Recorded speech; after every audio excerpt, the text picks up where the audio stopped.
राजनगर गांव में आज एक और मौत हुई थी और गांव वाले लाश को लेकर जल्दी जल्दी शमशान की तरफ बढ़े जा रहे थे। तभी दीपू नाम का एक गांव वाला बोलता है, राम नाम सत्य है, सत्य बोलो सत्य है। भाइयों जल्दी जल्दी कदम बढ़ाओ, रात होने से पहले हमें इस लाश को जला देना चाहिए। अरे दीपू भाई चले तो जा रहे हैं, अब काका का शरीर ही इतना भारी है तो क्या करें, जितना जल्दी हो सकेगा कोशिश करके देखते हैं। आप बस राम नाम लेते चलो। अरे भैया, मेरा वो मतलब नहीं है, लेकिन तुम तो जानते हो ना, इस शमशान के रास्ते से रात में कोई भी जिंदा नहीं निकला है। मैं बस इसीलिए ही जल्दी जल्दी चलने को कह रहा हूँ। चलो भाइयों, जल्दी जल्दी कदम बढ़ाओ रे, जल्दी जल्दी। फिर गांव वाले और दीपू जल्दी जल्दी कदम बढ़ाकर शमशान पहुंचते हैं और जल्दी जल्दी से लाश का क्रियाक्रम करने लगते हैं। लेकिन उनको ऐसा करने में रात हो जाती है। ये देखकर दीपू डरने लगता है। मैंने तुम सबको बोला था जल्दी जल्दी करने को, लेकिन तुम लोग नहीं माने। अब देखो रात हो गई है, अब पता नहीं क्या होगा। अभी न दीपू भाई, बहुत ही डरपोक हो। अरे क्या होगा, इतने सारे गांव वाले हैं, यहाँ पर किसी की शामत आई है क्या जो इतने गांव वालों से पंगा लेगा? हैं? तुम चिंता मत करो, कुछ नहीं होगा। ऐसा कहकर गांव वाले दोबारा से अपने कामों में लग जाते हैं। थोड़ी देर बाद शमशान में अचानक से तेज हवाएं चलने लगती हैं। ये देख ऋषि नाम का गांव वाला बोलता है, अरे ये एकदम से मौसम कैसे बदल गया, इतनी तेज हवाएं, ये सब क्या हो रहा है? तभी वहां एकदम से आवाज आती है, भाग जाओ यहाँ से, नहीं तो किसी को जिंदा नहीं छोड़ूंगा। भागो यहाँ से। देखो देखो, मैंने कहा था ना जल्दी जल्दी करो, लेकिन तुम सब नहीं माने। अब भुगतो, ये शमशान के शैतान हमें जिंदा नहीं छोड़ेंगे। मैं तो चला यहाँ से। ऐसा कहकर दीपू वहां से भागने लगता है, लेकिन शमशान का दरवाजा बंद हो जाता है और वहां लोमड़ियों के रोने की आवाजें आने लगती हैं। अरे दीपू भैया, ये सब क्या हो रहा है? तुम सही कह रहे थे, अब हम क्या करेंगे? यहाँ तो शमशान का दरवाजा भी बंद हो गया है, इतना डरावना है ये सब। ऋषि की बात अभी खत्म भी नहीं हुई थी कि तभी जलने वाली लाश चिता पर से उठकर बैठ जाती है और हंसने लगती है। गांव वाले ये नजारा देखकर हैरान रह जाते हैं और इधर उधर भागने लगते हैं। अरे अरे मर गया रे, कहाँ फंस गया रे? बीवी ने रोका था कि मत जाओ, लेकिन नहीं ऋषि, तुझे तो रिश्तेदारी निपटानी थी। ये सब क्या हो रहा है? ये मुर्दा तो जिंदा हो गया, इसको हम जलाने आए थे, ये तो हमें ही मार डालेगा। तभी वो मुर्दा जल्दी चिता में से उतर जाता है और गांव वालों को मार डालता है। बड़ा आए थे मुझे जलाने के लिए, सबको मार कर खाऊंगा। मरने के बाद कुछ खाने को नहीं मिला है। राजनगर के शमशान घाट पर चुड़ैलों का वास था। ये चुड़ैलें शाम के बाद उस शमशान के आसपास या शमशान में आने जाने वाले हर आदमी को मार डालती थी। चुड़ैलों की मौत एक एक्सीडेंट में हुई थी, इस वजह से वो हर इंसान को अपना दुश्मन समझती थी। इन इंसानों ने मेरी और मेरी छोटी बहन की जान ली थी, अब मैं किसी भी इंसान को जिंदा नहीं छोड़ूंगी। सही कह रही हो चुड़ैल बहन, इन इंसानों ने हम दोनों को बहुत बुरी तरह मारा था। अब हम दोनों मिलकर जो भी इस शमशान या यहाँ से गुजरेगा उसको तड़पा तड़पा कर मारेंगे। उधर शमशान गए गांव वालों की मौत की खबर बाकी गांव वालों को मिलती है।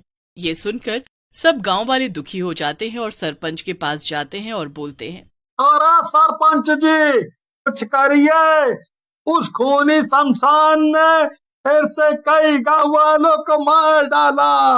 अब हम क्या?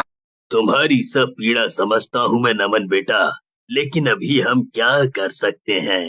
शमशान में क्या हो रहा है किसी को भी नहीं पता है, क्योंकि वहाँ से कोई भी आज तक जिंदा नहीं आया है। सरपंच की बात सुनकर वहीं पास में खड़ा पप्पू बोलता है, लेकिन सरपंच जी, इस तरह हाथ पर हाथ धर कर बैठने से भी कुछ नहीं होगा। हाँ, हमें कुछ करना होगा, नहीं तो इस तरह पूरा गांव खाली हो जाएगा एक दिन। हाँ। फिर बैठक का कोई नतीजा नहीं निकलता और गांव वाले और सरपंच ही अपने अपने घर चले जाते हैं।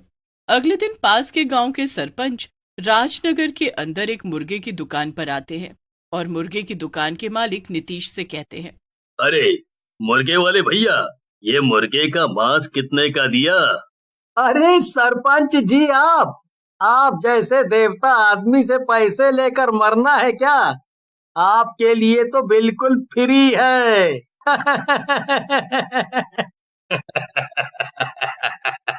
तुम मुझे इतनी इज्जत दे रहे हो उसका शुक्रिया, लेकिन अगर तुम पैसे नहीं लोगे तो मैं तुमसे मांस नहीं खरीदूंगा। बाकी तुम्हारी मर्जी। नहीं नहीं साहब, आप ऐसा मत करो। आपको जो भी ठीक लगे इस गरीब को दे देना। ठीक है, ऐसा है, कल शाम को मेरे घर पर पार्टी है, वहाँ पर 20 किलो मुर्गे का मांस लगेगा। तुम कल शाम को मुर्गे लेकर आ जाना। ऐसा कहकर सरपंच जी वहां से चले जाते हैं और नीतीश भी उन्हें हाँ कर देता है। लेकिन उनके जाने के बाद उसे शमशान के बारे में याद आता है। अरे मर गया रे, ये मैंने क्या कर दिया? सरपंच जी को मैंने हाँ क्यों कर दी? उनके गांव के रास्ते में तो वो मनहूस शमशान आता है। अब मैं क्या करूं? रात में नीतीश घर पर जाता है और अपनी पत्नी राधा को सारी बात बताता है, जिसे सुनकर राधा बोलती है, तुम्हारी सारी आदत जानती हूँ मैं, चापलूसी करने की आदत है तुम्हें। अरे सीधा मना नहीं किया जाता तुमसे, पता है ना वो खूनी कब्रिस्तान। फिर राधा और नीतीश सो जाते हैं और अगली शाम नीतीश अपनी साइकिल पर मुर्गे बांधकर सरपंच के घर की ओर जाता है, लेकिन उसका सारा ध्यान शमशान की ओर ही होता है। लेकिन उस दिन नीतीश की किस्मत में शायद कुछ और ही लिखा था। जैसे ही नीतीश शमशान के पास पहुंचता है, वहां चुड़ैलें आ जाती हैं। नीतीश को देखकर चुड़ैलें हंसने लगती हैं और बोलती हैं, क्यों रे मुर्गे वाले, ये मुर्गे लेकर कहाँ जा रहा है? हमारी पार्टी कौन करवाएगा? चुड़ैल की बात सुनकर नीतीश को विचार आता है और वो बोलता है, चुड़ैलो, मैं ये मुर्गे तो तुम्हारे लिए ही लाया था। तुम दोनों कितनी पतली हो गई हो इंसानों का मांस खा खा कर। मैंने सोचा कि तुम्हारे मुंह का स्वाद भी चेंज कर दूं। नीतीश की बात सुनकर चुड़ैलें खुश हो जाती हैं और बोलती हैं, तेरी बातें सुनकर हमें अच्छा लगा, बहुत ही बढ़िया बात करता है तू। चल अब ये मुर्गे छोड़ यहाँ और निकल जा यहाँ से, नहीं तो तुझे भी खा जाएंगे। आप दोनों मुझ पर गुस्सा हो रही हो और मैं तो तुम्हारी पार्टी करवाना चाह रहा हूँ। चलो मेरे साथ। क्या कच्चा मुर्गा खाओगी? पका हुआ खाना? पार्टी भी है, नाच भी लेना। दीदी चलो ना इसके साथ, कितने दिन हो गए पार्टी किए हुए, मजा आएगा। ऐसा कहकर छोटी चुड़ैल अपना रूप बदल लेती है। उसे देखकर बड़ी चुड़ैल भी अपना रूप बदलकर सुंदर औरत बन जाती है और नीतीश के साथ सरपंच के घर की ओर जाती है। सरपंच नीतीश को देखकर बोलते हैं, ये किन बदसूरत औरतों को लेकर घूम रहे हो? सरपंच के मुंह से अपनी बेइज्जती सुनकर चुड़ैलों को गुस्सा आ जाता है और वो अपने असली रूप में आ जाती हैं। सरपंच, तेरी इतनी हिम्मत तू हमें बदसूरत कहे? ऐसा कहकर चुड़ैल सरपंच को गुस्से में उठा लेती है। तभी वहां एक साधु, जो कि सरपंच के कुल पुरोहित होते हैं, आ जाते हैं और बोलते हैं, दुष्ट चुड़ैलों, छोड़ दो सरपंच को, तुम्हारी इतनी हिम्मत। ऐसा कहकर साधु चुड़ैलों के ऊपर भभूत फेंक देते हैं। भभूत जैसे ही चुड़ैलों के ऊपर गिरती है, वो वैसे ही जलने लगती है और थोड़ी ही देर में जलकर भस्म हो जाती है। समंदर किनारे एक छोटा सा शहर था। उस शहर में बहुत ही कम लोग रहते थे। उसी शहर में गोपाल और उसकी पत्नी मालवी भी रहते थे। गोपाल समंदर में नाव चलाने का काम करता था। एक शाम जब गोपाल घर वापस आता है तो देखता है कि मालवी की तबीयत कुछ ठीक नहीं लग रही। क्या हुआ मालवी, तुम कुछ बीमार लग रही हो? अरे चिंता की कोई बात नहीं है, आज मुझे थोड़े चक्कर आ गए थे तो बस मैं डॉक्टर के पास चली गई। वहाँ जाकर पता लगा कि मैं माँ बनने वाली हूँ। क्या सच में? ये तो बड़ी ही खुशी की बात है। भगवान ने आखिर इतने सालों बाद हमारी सुन ही ली। हाँ जी, इतने सालों बाद फिर से हमारे घर एक छोटा बच्चा आएगा। पर हाँ, डॉक्टर ने बोला है कि मेरा शरीर बहुत कमजोर है और मुझे ताकतवर चीजें खानी है। तुम चिंता मत करो, मैं तुम्हारा अच्छे से ध्यान रखूंगा। अगले दिन जब गोपाल काम पर तो मालवी घर के बाहर बैठकर ताजी हवा ले रही होती है। कुछ ही देर बाद वहाँ से एक नारियल पानी वाला गुजरता है। नारियल पानी, नारियल पानी। अरे वाह, नारियल पानी वाला। अरे भैया जरा एक नारियल पानी देना। हाँ बस अभी देता हूँ। नारियल पानी वाला मालवी को एक नारियल पानी दे देता है। नारियल पानी पीते ही मालवी के शरीर में एक झंझनाहट सी होती है। अरे ये क्या, ये नारियल पानी पीकर मुझे झटका सा क्यों लगा? नारियल पानी वाला भी वहाँ से चला जाता है और आगे चलकर जोर जोर से हंसने लगता है। जब वो काफी आगे निकल जाता है तो वो अपने असली रूप में आ जाता है। दरअसल वो नारियल पानी वाला एक भूत होता है जो अपना जादुई नारियल पानी गर्भवती औरतों को पिलाकर उनके बच्चों को शैतान में बदल देता है ताकि वो बाद में उन बच्चों को अपने साथ ले जा सके और अपनी ताकत बढ़ा सके। अब बहुत जल्द सारे शैतानी बच्चे मेरे पास होंगे और मेरी ताकत और ज्यादा बढ़ जाएगी। भूत उसके बाद जादुई नारियल के पेड़ के पास जाता है और ऊपर चढ़ जाता है। उसके बाद वो उस पेड़ से खूब सारे नारियल तोड़कर एक टोकरे में भर लेता है और अपना रूप बदलकर फिर से उन्हें बेचने निकल पड़ता है। नारियल पानी, नारियल पानी, ताजा ताजा नारियल पानी। अरे ओ नारियल पानी वाले, ये नारियल पानी कितने का दिया? 10 रुपया का दिया है। अरे वाह, इतना सस्ता नारियल पानी, कहीं ये खराब तो नहीं है जो इतना सस्ता दे रहा है? ऐसा नारियल पानी कहीं नहीं मिलेगा, ये बाहर का है इसीलिए सस्ता है। अच्छा ऐसी बात है तो एक दे दे। नहीं नहीं, ये मैं आपको नहीं दे सकता। अरे तू घर से इनको बेचने ही निकला है ना, तो फिर क्या दिक्कत है? दे दे मुझे जल्दी एक नारियल पानी, समझा? अरे जब बोल दिया ना कि ये मैं आपको नहीं दे सकता तो नहीं दे सकता। तभी वहाँ एक गर्भवती औरत आती है और नारियल पानी वाले से 5 नारियल पानी खरीदती है। उसके बाद नारियल पानी वाला वहाँ से चला जाता है। उस बूढ़ी औरत को ये देखकर और भी ज्यादा गुस्सा आता है कि आखिर उस नारियल पानी वाले ने उसे नारियल पानी क्यों नहीं दिया। वो बुढ़िया बड़ी ही तेज और खड़ूस होती है। उसे उस आदमी के ऊपर इतना गुस्सा आता है कि वो उसे सबक सिखाने की ठान लेती है। अब वो बूढ़ी औरत रोज उस नारियल पानी वाले पर नजर रखने लगती है। नारियल पानी वाला रोज नारियल पानी बेचता, पर वो बस गर्भवती औरतों को ही नारियल पानी बेचता। ये नारियल पानी वाला आखिर बस गर्भवती औरतों को ही नारियल पानी बेचता है, बाकी कोई भी इसके पास नारियल पानी खरीदने आता है तो ये उसे मना कर देता है। इसके पीछे जरूर कोई चक्कर है, पर मैं भी कम नहीं हूँ। मैं इसके पीछे का राज पता लगा कर ही रहूंगी। हाँ। अब वो बूढ़ी औरत उस नारियल पानी वाले का पीछा करने लगती है। पीछा करते करते वो जंगल में पहुंच जाती है और एक पेड़ के पीछे छिपकर देखने लगती है कि वो नारियल पानी वाला कहाँ जा रहा है। नारियल पानी वाला अपने जादुई नारियल के पेड़ के पास पहुंचकर भूत में बदल जाता है। उस आदमी को भूत में बदलते देख उस बुढ़िया की तो आंखें फटी की फटी रह जाती हैं। अरे अरे अरे मेरे राम जी, ये तो भूत है। मुझे पहले ही शक था कि कुछ न कुछ गड़बड़ है और मेरी बात सच निकली। मुझे थोड़ा आगे चलकर देखना होगा। बुढ़िया आगे जाकर देखती है तो वो भूत उस पेड़ की पूजा कर रहा होता है। ए मेरे जादुई पेड़, तू बस ऐसे ही जादुई नारियल मुझे देते रहना, और जब उनके शैतान बच्चे इस दुनिया में जन्म लें तो उनको मैं अपने पास ले आऊं। हे भगवान, ये भूत तो गर्भवती औरतों को जादुई नारियल पानी पिला रहा है। अब मैं क्या करूं? अगर मैं सब औरतों को ये बात जाकर बताऊं तो क्या कोई मुझ पर विश्वास करेगी? मुझे कुछ और ही सोचना होगा जिससे सांप भी मर जाए और लाठी भी ना टूटे। बुढ़िया वहां से चली जाती है और सीधे एक तांत्रिक के पास पहुंचती है। क्या हुआ बुढ़िया माई, इतनी परेशान क्यों दिख रही है? मैंने आज एक भूत देखा जो गर्भवती औरतों को जादुई नारियल पानी पिलाकर शैतानी बच्चों को जन्म देना चाहता है।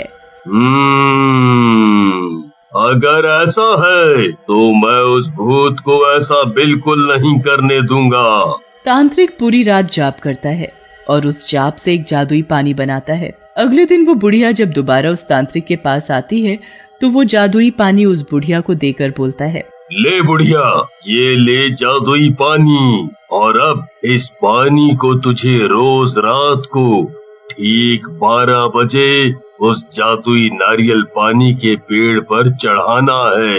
और हाँ, ये काम तुझे आने वाली अमावस तक करना है। बुढ़िया वो पानी लेकर अपने घर जाती है और उसे संभाल कर रख देती है। तभी वहाँ गोपाल आता है। दादी, दादी जल्दी घर चलो। अरे क्या हुआ गोपाल, सब ठीक तो है ना? नहीं दादी, कुछ भी ठीक नहीं है। मालवी की तबीयत अचानक बहुत खराब हो गई है। उसका पेट भी अभी से इतना ज्यादा बढ़ गया है कि वो एक जगह से दूसरी जगह भी नहीं बैठ सकती। एक आप ही हो जो ये सब जानती है। चल, मैं तेरे साथ अभी चलती हूँ। तो वहाँ मालवी बिस्तर पर पड़ी होती है। दादी, दादी आप आ गई? दादी, हाँ मेरी बच्ची, मैं आ गई। बता क्या हुआ तुझे? पता नहीं दादी, पर हमेशा कुछ अजीब सा महसूस होता है। मेरा पेट भी देखो कितना ज्यादा बढ़ता जा रहा है। आज जब मैं नारियल पानी पी रही थी तो उसी वक्त मुझे ऐसा महसूस हुआ जैसे मेरे अंदर किसी ने जोर से नाखून मारे। मुझे पहले भी ऐसा महसूस हुआ था, पर आज तो बस मैं बता नहीं सकती मुझे कितनी तकलीफ हो रही है। समझ नहीं आ रहा ये बच्चा है या कोई शैतान। बुढ़िया तो मालवी की बात सुनकर हिल जाती है। वो मालवी को सच भी नहीं बता सकती कि कहीं इतनी बड़ी बात सुनकर उसकी तबीयत ना बिगड़ जाए। तू चिंता मत कर मेरी बच्ची, मैं सब ठीक कर दूंगी। बुढ़िया जल्दी से अपने घर के लिए निकलती है और जादुई पानी उठाकर जंगल की ओर निकल पड़ती है। पहुंचते पहुंचते उसे 12 बज जाते हैं और वो नारियल के पेड़ पर उस जादुई पानी में से कुछ पानी उस पेड़ की जड़ों में डाल देती है। ऐसा वो रोज करती है और अमावस की रात तक ऐसा ही करती है।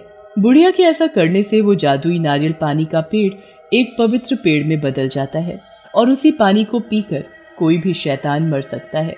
कुछ दिन बाद जब मालवी एक प्यारे से बेटे को जन्म देती है और भूत आधी रात में उस बच्चे को उठाने जाता है तो वहाँ एक साधारण बच्चा देख वो बड़ा परेशान हो जाता है।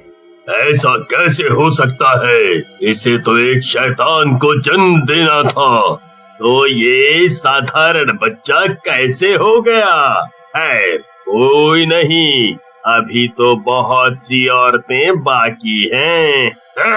कुछ दिन बाद फिर एक औरत को एक बेटी होती है। भूत जब उसे उठाने जाता है तो फिर से एक साधारण बच्चा देख परेशान हो जाता है। वहाँ आसपास जितने भी बच्चे जन्म लेते हैं वो सब के सब साधारण बच्चों की तरह ही होते हैं। भूत गुस्से में लाल अपने जादुई पेड़ के पास जाता है और उससे बोलता है,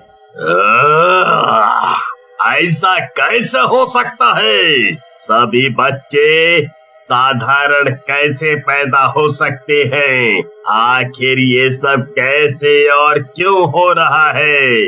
ए जादुई पेड़, मुझे इसका जवाब दे।